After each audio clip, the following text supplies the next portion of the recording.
All right, everyone, welcome back into another live edition of the Patriots Beat podcast here on the CLNS Media Network. I am Brian Hines, back as always with Alex Barth to break down the Patriots 2024 schedule. We have it. We already knew the opponents, but now we have the order, the bye weeks, the primetime games, which there are many, but we have the whole schedule now in front of us to break down. But before we get into that, very quickly, we did have a little bit of Patriots news break this afternoon, and we have a contract extension for the wonderful David Andrews, or Barth, I believe you're calling him the logo now. So it's a pitch. It's a working title, but it was a thought I threw out there. I mean, he does look like Pat the Patriot, right? So David Andrews was going to be a free agent at the end of this year. So now he gets an extension through 2025. Field Yates, who broke it, said he's due a base value of $12 million over the next 2 seasons with a maximum value of $13 million and $8 million fully guaranteed. So we'll see the nitty-gritty details, how that works, how that affects the cap when it comes out. But David Andrews is now under contract through next season. Yeah, good signing. Once again, the Patriots continue to reward their own. Obviously, before it was some of their younger players. Now it's a veteran in David Andrews, actually the longest tenured player on the team. But it's kind of funny because we at the end of last year we were kind of asking about retirement, and I don't think this was a thing to like, oh, we're going to add on a dummy year even if you don't play. They don't need the money, right? So they're going to rebuild their offensive line over the next couple of years. He's the leader of that group. He's the captain of that group. He's captain of the team, but he's captain of that group. He's a steadying presence, and so to have him locked up, I do think is important. Yeah, especially when you have a rookie quarterback and Drake Maye, right? And maybe now with this new offense, it looks like maybe some of those responsibilities at the line of scrimmage, which might fall more in the center, which that's something we talked about with Mac. Last year, a lot he was talking about that pre-snap checklist where there's so much on the quarterback and you want to kind of reel some of that back. It looks like maybe some of that is going to lie on more of the center now this year, and to have an experienced guy like David Andrews in that role with a young quarterback makes Drake Maye's life a little bit easier there. So nice to see him extended. He'll be staying around. You hope as long as this year goes well, he's not going to retire, and he'll be back for at least 2 more years here now. So that is David Andrews, again extended through 2025. 1 more year added onto that deal. But let's get into the schedule. That's the big news. We have our schedule powered by our wonderful friends over at Game Time. Download the Game Time app today. Create an account. Use code CLNS for $20 off your first purchase. Terms do apply. So here we go. Again, we knew it was going to be a tough one based off the opponents. I think it's the second worst strength of schedule in terms of win percentage. So, but I mean, the first thing we all look at is the bye week, which is it's a late bye week, week 14, which coincidentally was a week 14 bye they had when Mac Jones was a rookie in 2021. So it's kind of a tough spot if you were looking maybe, wait till the bye to put Drake Maye in under center there. Like, you're going to have to wait till week 15. And at that point, like, is it even worth it? Is he going to be ready? So it's a late bye. And of course, with Mac, that didn't matter because he ended up starting week 1. But that's where I think all of our eyes went immediately. Yeah, and the mini buys early too. I'll say first, just on the strength of schedule alone, what I think people may be missing the point of, because I've heard people say, well, how can a last place team, how can a team with the 3rd overall pick, it's supposed to, adjust based on previous record strength of schedule. Strength of schedule only impacts 3 games because you're going to play everybody in your division twice, no matter what. You're going to play another full AFC division, no matter what. You're going to play another full NFC division, no matter what. So those have nothing to do with the standings.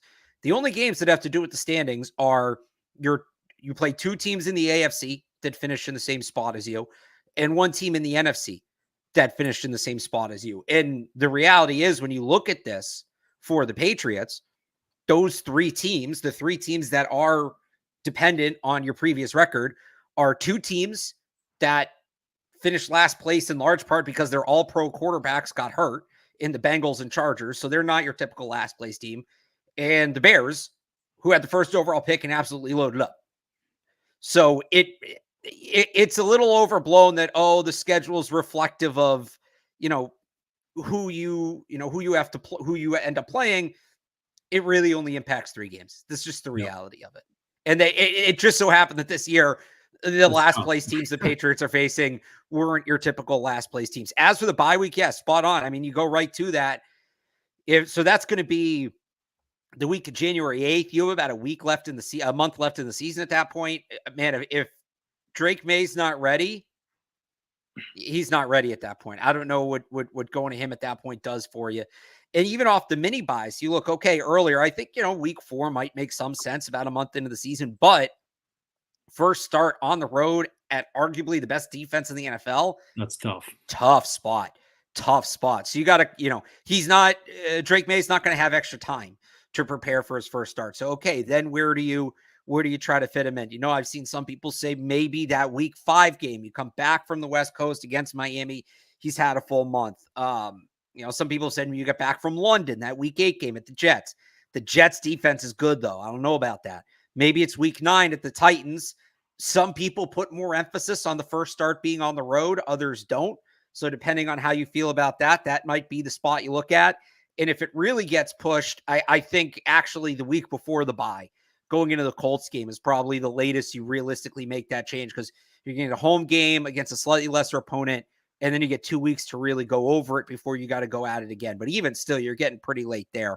I think the sweet spots here are if they're going to do it. Now, they may not do it based on the schedule. They may just shoehorn them in and say it's not the softest landing spot, but whatever, we're making the switch for one reason or the other. So this isn't the be all end all. Or maybe he wins the job out of camp. We spent 3 freaking months doing this, Brian, in 2021. Months of my life I'll never get back, because we were convinced Bill was going to have Cam Newton start the season.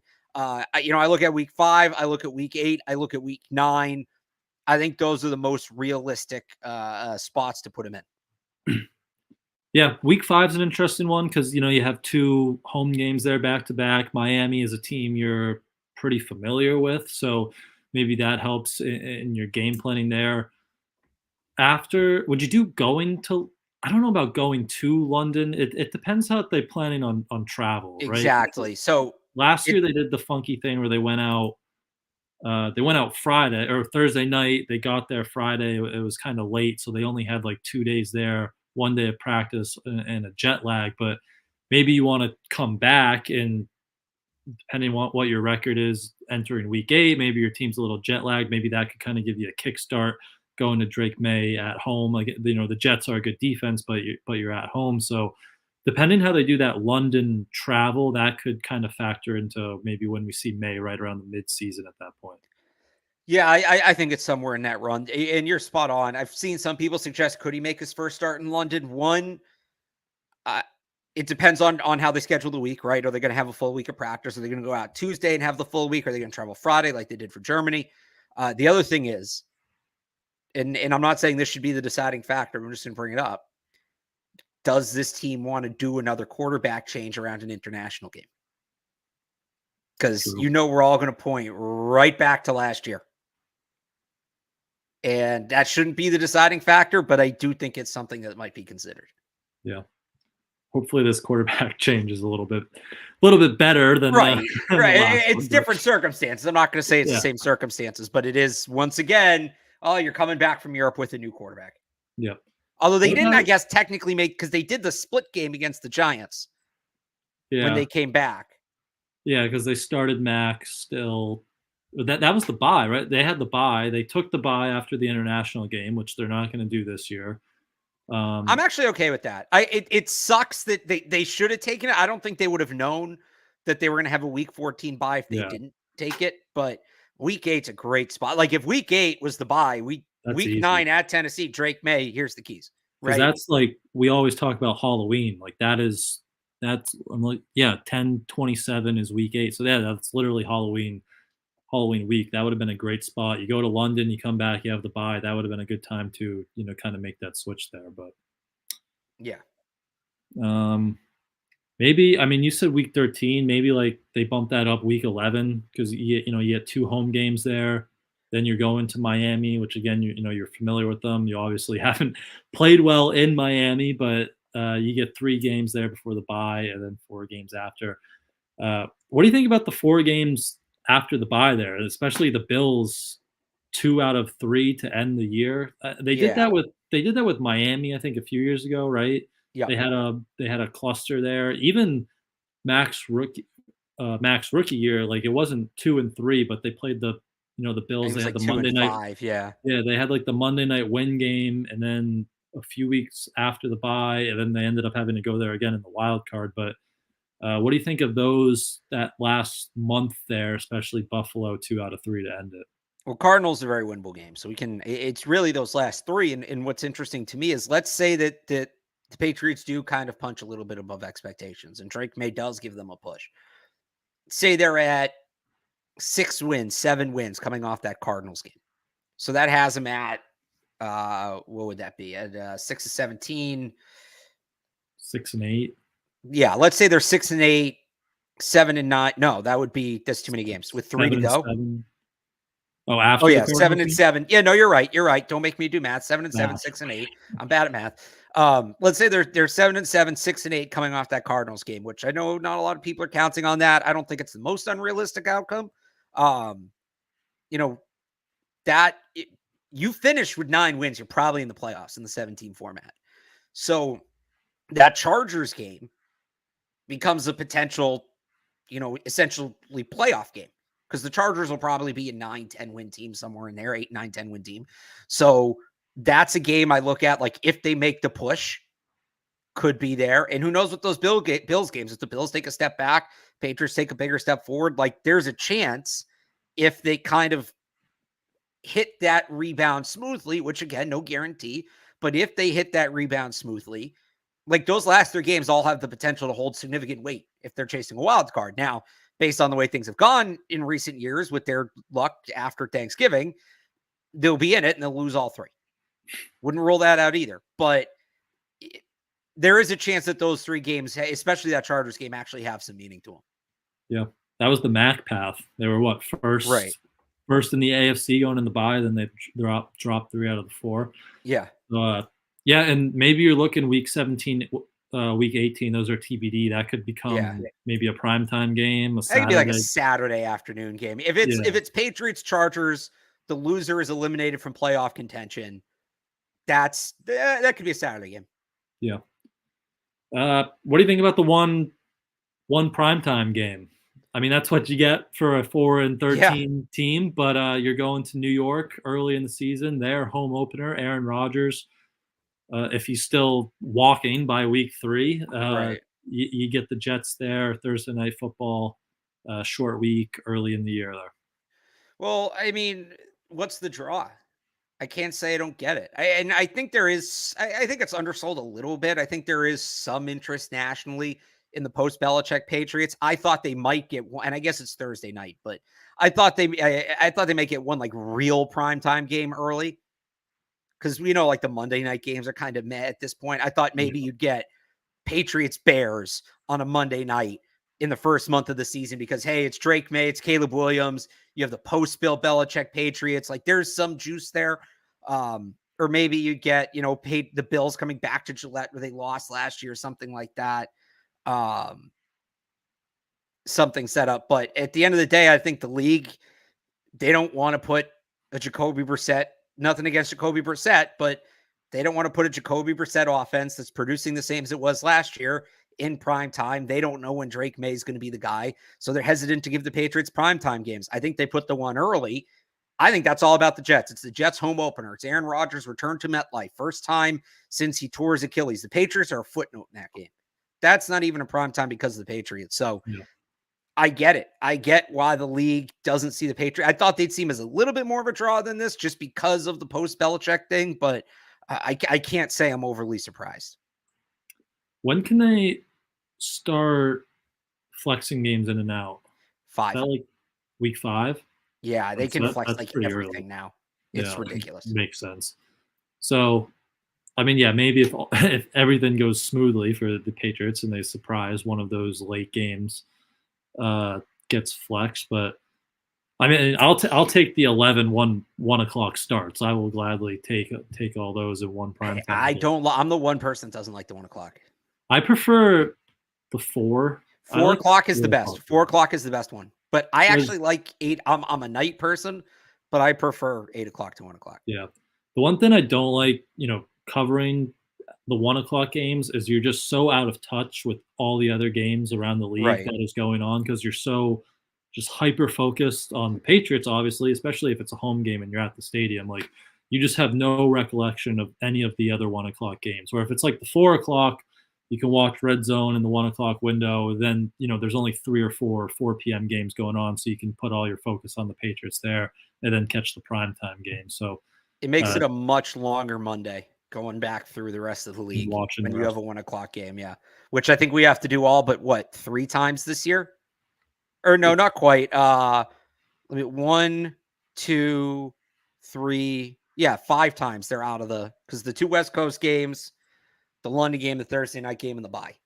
So it's 5 weeks they're not playing in the 1 o'clock window. Weeks.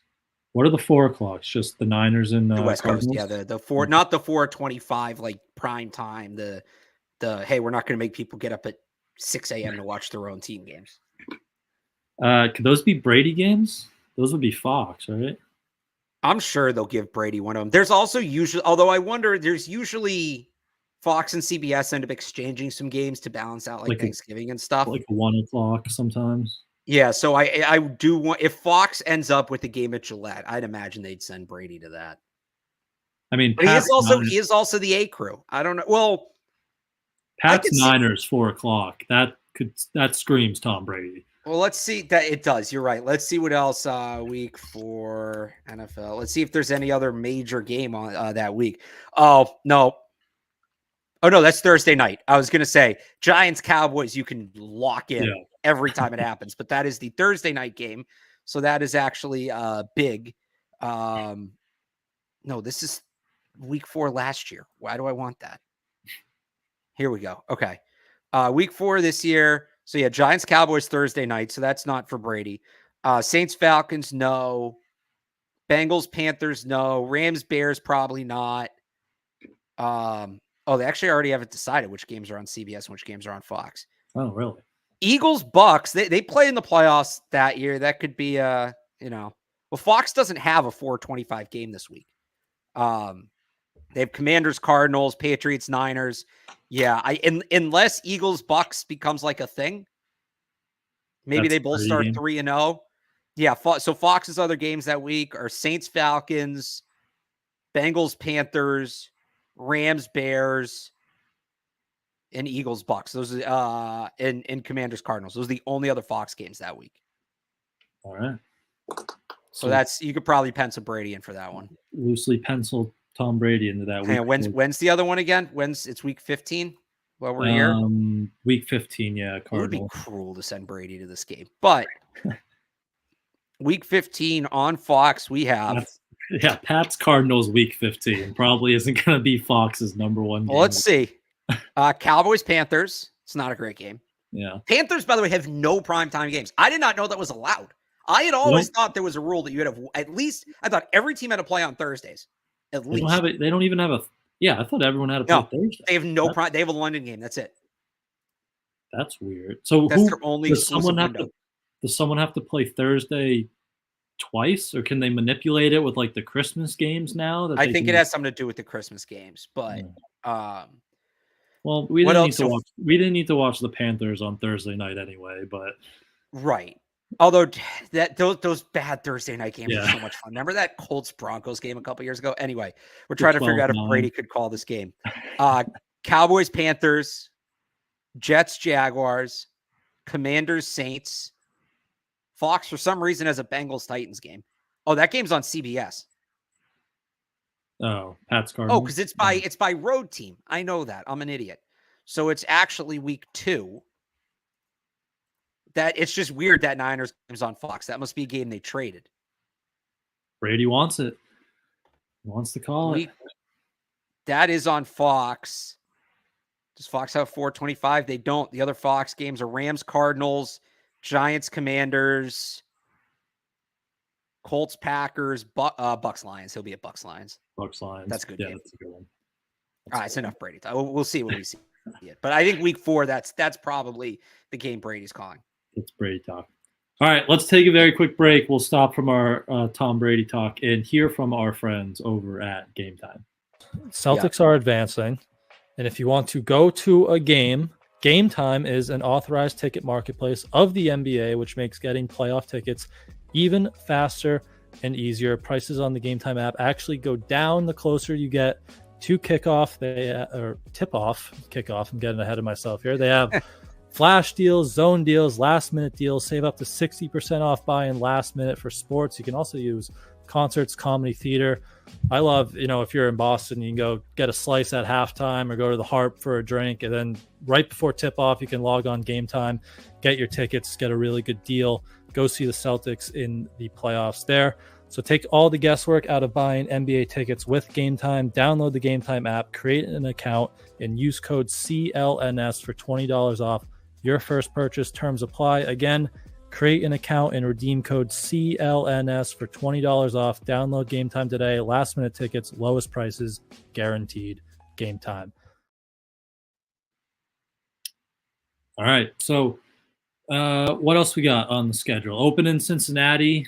They've been a team. I mean, Joe Burrow is back. So, you assume the Bengals are going to be the top AFC contender, but they've been a team that's kind of, notorious started slow with Burrow. So any hope there, maybe stealing one in Cincinnati and then like 3 out of 4 on the road in September, like that's kind of a tough start, which could be good if you're starting, Jacoby, right? Get those road games out of the way and save the home games for Drake Maye. But what do you think about that Bengals and that kind of start there? Yeah, I mean, first of all, it's a weirdly segmented schedule. So they only have one home game in September and only one home game in November. It's weird. Yeah. Bengals is a sneaky, I don't want to say it's an easy game. I'm not even necessarily saying they'll win it, but the Bengals historically start slow. Joe Burrow is coming off of a wrist injury. We don't know how much T. Higgins is going to practice. And the Patriots almost beat him 2 years ago at Gillette. So I'm not saying bet the house on the Bengals or anything, but that's like a sneaky. We did this on Catch 22 earlier today. It's not one of the 5 toughest games I think we had the 6th toughest game on the Patriots schedule, all things considered. But then you've got, Seattle, New York, San Francisco, really, really tough defenses. Now, maybe there's an advantage that it's all the same base defensive style, right? It's all that Robert Saleh, Niners defense, but the old Seattle cover 3. But those are 3 really tough defenses off the jump. You got to get ready for one on a short week. You got another one where you got to go cross country and just play a really, really good freaking team. It's a tough month. It's a tough month. I think an 0-4 start is not off the table. Again, Cincinnati maybe winnable. I think we'll see what the Seahawks end up doing at quarterback. That game feels like it could be in play. The Jets and Niners games, though, are very, very tough, especially for that early in the season. Yeah. Then, of course, come home, Miami, Texans. That is going to be a great game with C.J. Stroud coming to town, reigning Offensive Rookie of the Year. That'll be a Game Time hot ticket. And it's funny, we have Drake Maye, number 3 overall pick. Patriots play, I believe it's 4 out of the last 5 quarterbacks who went number 1 overall in the draft this year. And it's Caleb Williams, Joe Burrow, Trevor Lawrence, and Kyler Murray. And then the one they don't is Bryce Young, but instead they get the guy who went number 2 and probably is better in C.J. Stroud. So a lot of these kind of young number 1 pick quarterbacks. And they played a lot of good quarterbacks last year. And just here they come again. It feels like so many, like everyone has a good quarterback, it feels like nowadays. But a lot of these top number 1 overall pick quarterbacks will be a good test kind of for the defense there as well. Well, I think the Texans game in particular is interesting because we've used the Texans as kind of this blueprint for the Patriots, as kind of the blueprint for the rebuild. So it really is. Get ready to hear the phrase measuring stick game a lot this year. And that is among the top ones where, all right, the goal is for them to be built like the Texans. Well, let's see what the two look like side to side. And I think you're going to hear a lot coming out of that game of, how close the Patriots aren't to being where they need to be. Yep. Yeah, definitely a lot of comparisons there. Even if Drake Maye isn't on the field at week 6, you can see the similarities kind of in the path that the Texans took and what the Patriots want to model themselves afterwards. But then, London, Jets home at Tennessee. You said you did the 5 hardest games. Is Tennessee the easiest game, do you think, if you had to look at this on the I think we schedule? had that second. Arizona's an easier game, I think. Arizona.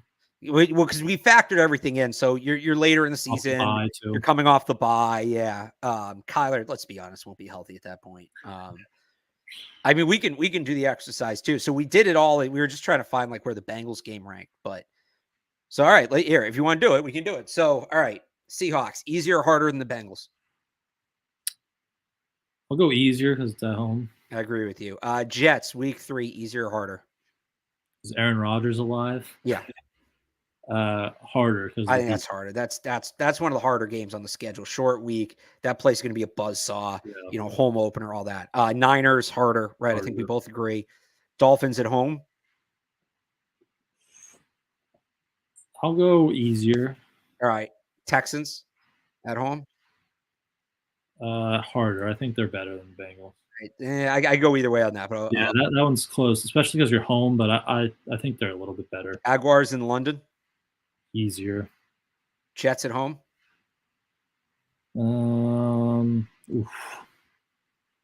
I think it's easier just because it's at home, and it's tough to beat a team twice in one season. Yeah, you've already seen them. Yeah, I'll go easier. Titans easier. Bears easier. What about the Rams? Oof. I'll go easier. Home, they have to travel across country. The Rams are a good team, obviously. Still, but Dolphins on the road, that's harder. That's Miami late in the year. Colts, I think, is easier, right? Easier. Cardinals easier. At Bills, I think, is tougher. Harder. Chargers at home actually might be one of the easiest. That's a top 3 easiest game. The Chargers, especially if it's cold. Yeah, coming here late in the year, no moss. Bills at home, is that harder than the Bengals on the road? No. I'll go no. All right, so that has the Bengals as the 6th toughest game. Okay. Which feels bad. It's about in the middle. I'm not saying it's easy, but it's about in the middle there somewhere. Yeah. What about throwbacks? You think when do you think we'll see the throwbacks? I think they teased the Rams, and I could definitely see the Rams. I don't think they're going to do them too late. Like, part of me wants to say the Chargers. My guess is one of weeks 5 or 6. So either the Dolphins or Texans, and then one of weeks 11 or 13. So Rams or Colts. I think it's going to be those two. That's how they typically break it up. That Chargers game is super late in the year. I think they want to do it, in case there's not a lot of interest in the team late. I don't think they're going to do it in the home opener. Yeah. Although, remember, this is the last year for the current. It doesn't have to be, but you're only allowed to change uniforms once every 5 years at a minimum. So this is year 5 of the Blueberries. I do think we'll see the Silver Pants again this year. Hopefully. But yeah, I think throwbacks probably looking at weeks 5 or 6 and then week 11 or 13. Yeah. Yeah, they wore them against Miami last year, week 2. So maybe they do. That's a good uniform matchup. The whites. Yeah. Miami has some pretty clean white jerseys. So you got. Well, Miami should, because they have throwback home and road. They should have worn their throwback road. Yeah, I don't know why they didn't, but and then maybe the Colts.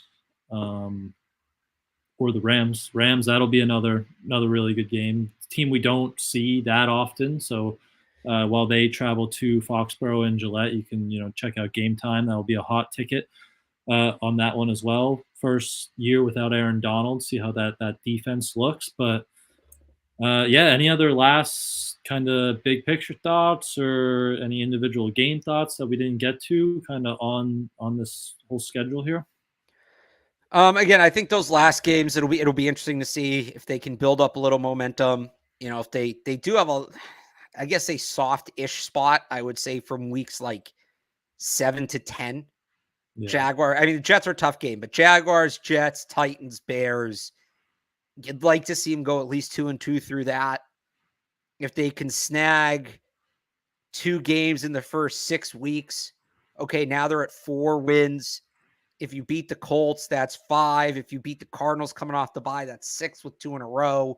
Now, you're probably on the outside looking in, but I don't think you're mathematically eliminated going into week 16 against Buffalo. And if they can just get there, I think that's encouraging. I think in the first year with the rookie quarterback, assuming Drake Maye does most of the heavy lifting during that, right? If Drake Maye gets you to the point where it's week 16, it's Christmas, you're still technically in the hunt, even if you're not really in the hunt, I think for year one, that's not a terrible place to be. It sucks that we're at that point, but that's kind of what I'll be looking at. Like, can they make one of those Bills games mean something? Yep.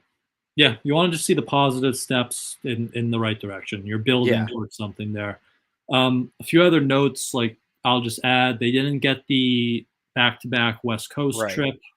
They're in San Francisco in week 4, then they have to travel back out west week 15 for the Cardinals.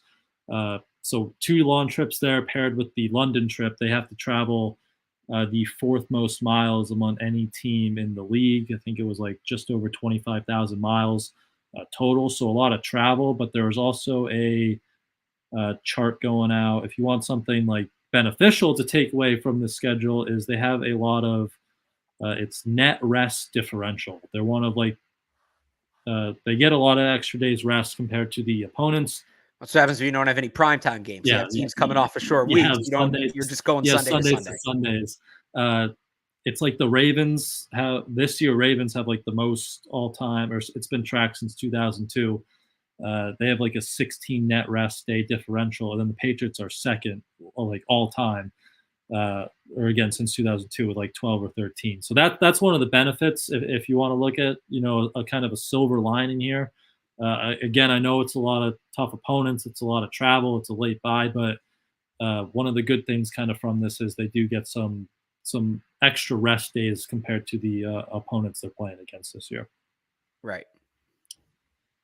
But if that's all on the schedule, we can take one last very quick break. We'll hear from our friends over at Prize Picks, and we can wrap it up talking a little Celtics and Bruins. Very quickly, let's talk about our wonderful friends over at Prize Picks, which is America's #1 fantasy sports app with more than 3 million members. It is the easiest and most exciting way to get in on the action while you watch your favorite sports and players. You just pick more or less on 2 or more player stats and watch the winnings roll in. You can get in on the playoff action and win up to 100 times your money over on Prize Picks yet again, as you and the world's best players take on the game to a new level. During the postseason, playoffs begin tomorrow for our Boston Bruins and Sunday for the Boston Celtics at the Garden. But the play-ins, I believe there's one more play-in game tonight with the Bulls and the Heat, so you can get into the action early on that. There's something for every sports fan, from basketball and hockey to League of Legends and everything in between. Just pick your athletes. Pick LeBron, he's still in there, or you can focus on the local guys, Jason Tatum, Jason Brown, Bruins goalies. I'm excited to pick more or less saves on the Bruins goalies. We'll see which ones are in net throughout the playoffs. They're still rotating, I believe. So head over to Prize Picks, download the app today, and use code CLNS for a first deposit match up to $100. That is CLNS for a first deposit match up to $100 over on Prize Picks. Well, the Bruins aren't rotating goalies anymore. Jeremy Swayman has taken over that net, but they're also still alive. Probably the best game of the series, game 5, Tuesday night, I believe it was, down there in Florida to keep their season alive. And now they come back home for game 6 tomorrow. They bought us all back in. I was saying before the game Tuesday, they're gonna win. We're going to win game 5, and then it's going to be the perfect setup. They get an extra day rest. They get to come back home. They're going to get Marshy back. They're going to make us all believe, and then they're probably going to get their doors blown off at the Garden because they can't win a freaking game at home on home ice. So I'm ready. I'm still going to believe, but I feel like that's where it's trending. I don't know. Where are you at with the Bruins right now? Shame on me for getting my hopes up. I think some of the sound that came out of practice, they first off sound like Brad Marchand, looked good at practice. And then his whole thing about, sometimes in the playoffs, you're trying to hurt people. I think Max Strus wearing that Panthers jersey last night is bad juju. Yeah. Like, shame on me for getting my hopes up, but you're right. That whole game 5, all I was thinking is they're just going to get this back to the Garden to crush us at home, aren't they? So that's how they roll. But yeah, I mean, it was an encouraging game. It felt like they finally played their game. They got 13 shots on net in the first period. They finished with 28, so they were finally getting some shots through. Charlie McAvoy specifically, like after getting shut out in the first 4 games, gets 6 shots, goal, assist. He played, fantastic. It felt like they were much better in their defensive zone, getting on pucks quicker, clearing it out of the D zone, and then just, tied it all up with Swayman, who I don't know if he was, he only gave up 1 goal. I don't know if he was the sharpest he's been at all points. Like, that 1 goal they scored, it was in and out of his glove, probably one he should have had. But now, credit to him, like he still only gave up 1 goal, made the huge save at the end of the game to win you the game. And now you get this extra day of rest. So hopefully that impacts him well, impacts Marshy well, and you can get this thing rolling. They seem confident. They seem like, they believe in themselves. So it's setting up for heartbreak tomorrow night, but who knows? Who knows? Maybe they can pull one out, pull one more out here, and go back to Florida for Game 7. Nothing. I'll take a Game 7 at this point. I'll take another Game 7. Although it is nice tonight, we get a little bit of a break. We went 11 days in a row with a playoff game before tonight. So I'm an idiot. I thought about going to the Red Sox tonight. No, that's not even a dump on the Red Sox. It was just like I need a night off. You know what I'm saying? But yeah, it'll be fun to watch. There's definitely some juice there. Yeah. Celtics took care of business just like we wanted to see in 5 Eastern Conference Finals. Hopefully the Pacers win tonight, right? They're down 3-2. Yeah. So it's tomorrow night. The extra days off. So we're all Pacers fans tomorrow night, and then root for whoever you want in Game 7. But the Celtics get 5 days of rest if that series. Or actually, you can root for the Timberwolves too. I think that game's tonight. If either of those series goes 7 games because the NBA scheduling is weird. Yeah, that's tonight. Nuggets, Timberwolves, and the Nuggets are up 3-2 in that series. Celtics get 5 days of rest. I'll say this about the Eastern Conference Finals, Brian. The Pacers, yes, they're not as good of a team. I think the Celtics would roll over them. I think they would sweep them. I don't care. Give me the Knicks. 1, Celtics should beat them anyway. 2, you want to talk about a series you can sink your teeth into that has some juice, that has some storylines. First off, shout out to Zach Cox who had this. It would be the first conference championship between Boston and New York since the 04 ALCS. It would be the first time Boston and New York have met this late in the playoffs since the second Patriots-Giants Super Bowl. So that's just off the top. Yeah. You have Jason Tatum versus Jalen Brunson, who the fan bases have been at war over these 2 players all season. Brunson had a better year. He did statistically, but did so with much less help. Or not much less help, but like there's other guys on the Celtics taking up stats. More mouse to feed. Right. And Tatum has more impressive a resume than Brunson does, even though Brunson's a year older. But, there's been a lot of talk about, Brunson is really what Tatum is, just without the hype, or, why doesn't Tatum get the hype Brunson does? Is it just because Jaylen Brown's there? Settle it on the court. Awesome. On top of that, Kristaps Porzingis, once the franchise savior of the New York Knicks, the 4th overall pick, was essentially run out of town 4 years into his career. Goes back, hopefully he's healthy, goes back and is now in the way of the Knicks reaching their first finals in a quarter century. Imagine if 5 years from now, Mac Jones was on a team and they were to face the Patriots in the AFC Championship. That's what we're kind of talking about here with that. And then you also have the Tom Thibodeau storyline, former Celtics assistant who's now the head coach of the Knicks, which is interesting, but that's kind of a footnote in this whole thing. With the Pacers, they have Aaron Nesmith. Pascal Siakam's been a Celtics killer. I guess that's interesting. Rick Carlisle used to play here. They knocked the Celtics out of the in-season tournament. It's just Celtics Knicks has so much juice. Yeah. So much juice. So go Pacers tonight and or Timberwolves. Always go Timberwolves because the Nuggets are the one team that I think can beat the Celtics in the finals. So go Timberwolves no matter what. But go Pacers tonight, and then we'll see what happens in Game 7. But maybe I'll regret it. I don't think I will.